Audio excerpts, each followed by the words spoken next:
If you're an older adult looking to improve your balance, you've found the right video. We're going to go through 3 quick and easy exercises you can do from the comfort of your home to build your balance and therefore keep your independence.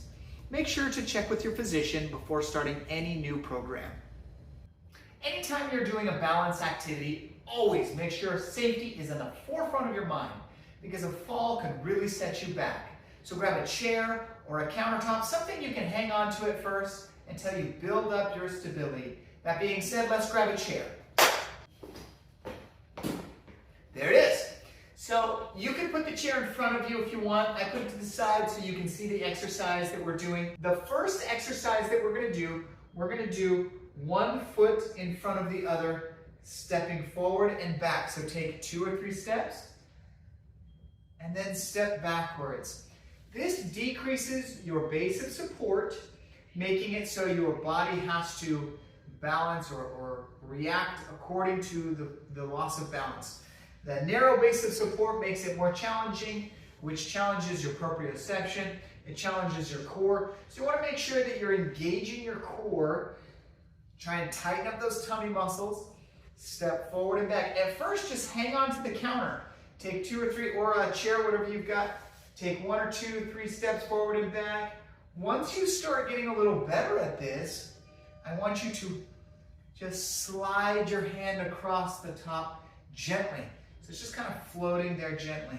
Provides a little bit of feedback, a little bit of stability, but reduced. And then once you start getting better at this, float your hand over the chair or countertop. Try not to touch at all. The other thing I want you to try to do is look forward. Don't stare down at your feet. You may not get the steps exactly right in front of each other, but that challenges your proprioception. Proprioception is your body's ability to know where it is in space and time. If I'm looking at my feet, my proprioceptors don't have to send a signal because my eyes can see it. So again, try not to look at your feet and try and walk in a straight line. Float that hand. That can help challenge your balance and improve your stability. The next thing we're going to do is going to be somewhat similar, but it's going to be a side step. I want you to step side to side. Okay? I'm going to do it backwards so you can see what I'm doing.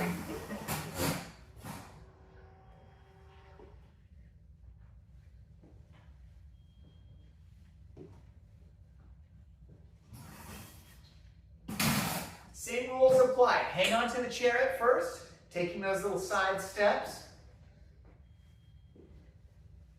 And then as it gets easier, try to float your hand. The other thing about this one that I would really like you to try, if you can, build up your strength or build up your balance to the point that you could try it with a band. A little band right there, right above the knees. This one is rubber, so it kind of rolls up. There's fabric ones that you can get on Amazon. I'll leave a link below if you want to try that.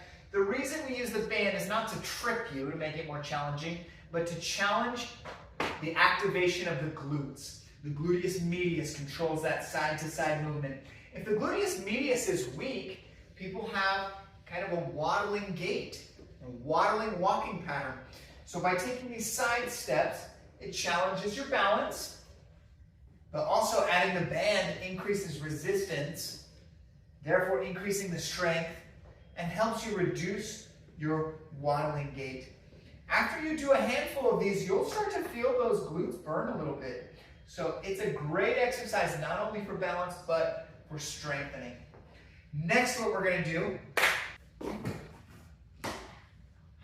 this is going to seem weird because sitting, how is this improving my balance? Well, I'll show you.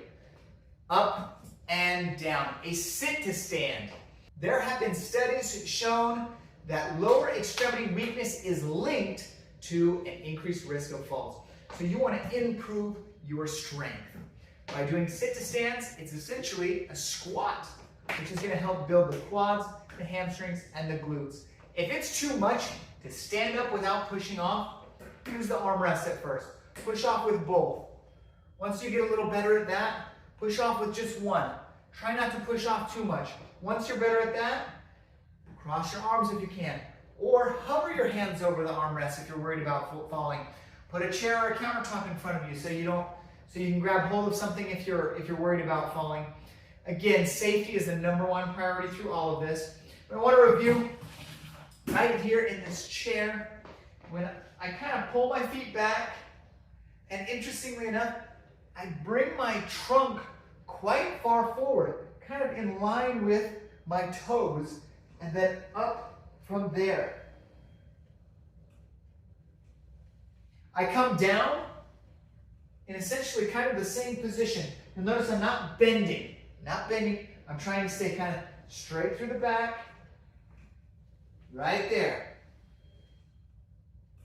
Bring it forward, push through those legs, and up. With that, I want you to start with just a couple. Build your way up to 15 or more, if you can.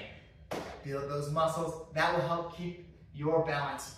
So remember, walking one in front of the other, use the counter or chair. The other one is sidestepping, add a band for resistance, and then sit to stands with that chair, build up those muscles. If this has been helpful, please like this video and subscribe, and catch me on one of my other videos. Thanks for watching. We'll see you next time.